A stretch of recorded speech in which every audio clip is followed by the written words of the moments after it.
இப்ப நம்ம எங்க இருக்கோம்னா அரியலூர் மாவட்டம் அணகுடி ஆத்துல இருக்கும். அணகுடி ஆத்துல இருக்கும், கொள்ளிடம் ஆற்றை கரையில இருக்கும். இங்க பாத்தீங்கன்னா பன்னீர்செல்வம் ஐயா கிடையா மாடை பத்தி இன்னைக்கு அவங்கள்ட்ட அந்த மாட்டினை பத்தி விவரங்களை கேட்டு தெரிஞ்சுக்கும் வாங்க. ஐயா வணக்கம். வணக்கம். நல்லா இருக்கீங்களா? நல்லா இருக்கு ஐயா. இப்போ உங்களை பத்தின விவரங்களை சொல்லுங்க. உங்க பேரு, எந்த ஊரு? அரியலூர் மாவட்டம் அணகுடிங்க. இங்க 4-5 தலைமுறை மாடு. ஓகேங்க. 5ஆவது தலைமுறை ஓகே. பரம்பரையா இதுல நாட்டு வகை தானே எல்லா மாடும்? எல்லாம் நாட்டு வகை மாடு தான். எத்தனை ரகங்கள்னா இருக்கு இதுல? இதுல எல்லாம் கிடையாது, மலைக்கு போற மாடு தான். இதுல சரி, இந்த மாதிரி ரகங்கள் நம்மளுக்கு எல்லாம் கிடையாதுங்க, எல்லாம் நாட்டு மாடு தான். ஓகேங்க ஓகேங்க. இப்ப தோராயமா எத்தனை மாடுங்க வளர்ப்பீங்க?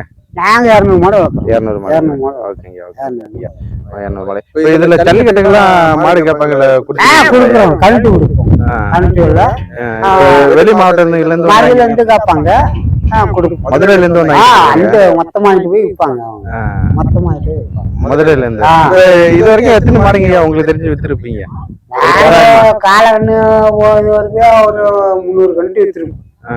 300 மாடு வித்துருப்பீங்க. மதுரை சைடு. உங்களுக்கு ஸ்டார்டிங்ல இருந்து கண்ணுக்குட்டி எவ்வளவு ரேட்டுங்க கிடைக்கும்? மாட்டு ரகத்தை பத்தி இப்போ ரகத்தை வச்சு இந்த 2 குறைஞ்சபட்சம் எவ்வளவுல இருந்து கிடைக்குங்க? ஒரு 20 ரூபா 30 ரூபா உள்ள. 25-30. ஆனா நிறைய மாடு நல்ல பேர் வாங்கி கொடுத்தோம். வாடியில நாங்க போய் குடிச்சிட்டு போய் நாங்கெல்லாம் விட்டது இல்லை. ஓகேங்க. இப்ப இது எத்தனை தொழில இருக்கும்போது இந்த மாடு வளர்ப்பு ஏன் கண்டினியூவா வளர்த்துட்டு இருக்கீங்க? இப்ப எல்லாம் காலம் மாறி போச்சு. அப்படி இல்லைங்க, அவங்க பரம்பரையா வளர்க்குறாங்களா,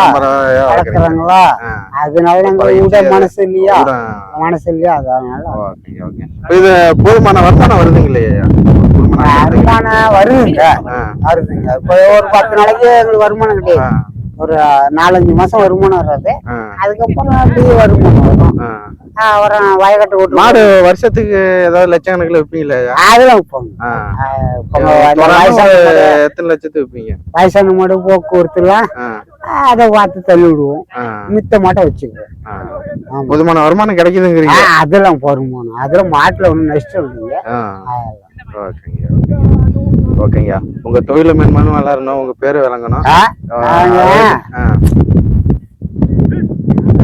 எங்க அப்பாவோட தாத்தி வேணா களி வேணாரு, எங்க அப்பாவோட முட்டை வேணாரு, அது அப்பன் சொகை வேணாரு. அதுக்கப்புறம் பணியிருக்கோம். தலைமுறையா தலைமுறை மாடை விடாம வச்சுக்கிறோம். ஓகேங்க. உங்க பேரு மேன்மேலும் வளரணும். அப்புறம் என் புள்ள வச்சுக்குதோ வச்சுக்கல, அது தெரியாது. இவ்வளவு நேரம் எங்களுக்கு நேரத்தை ஒதுக்கி பேட்டி கொடுத்தமைக்கு நன்றிங்க. நன்றிங்க.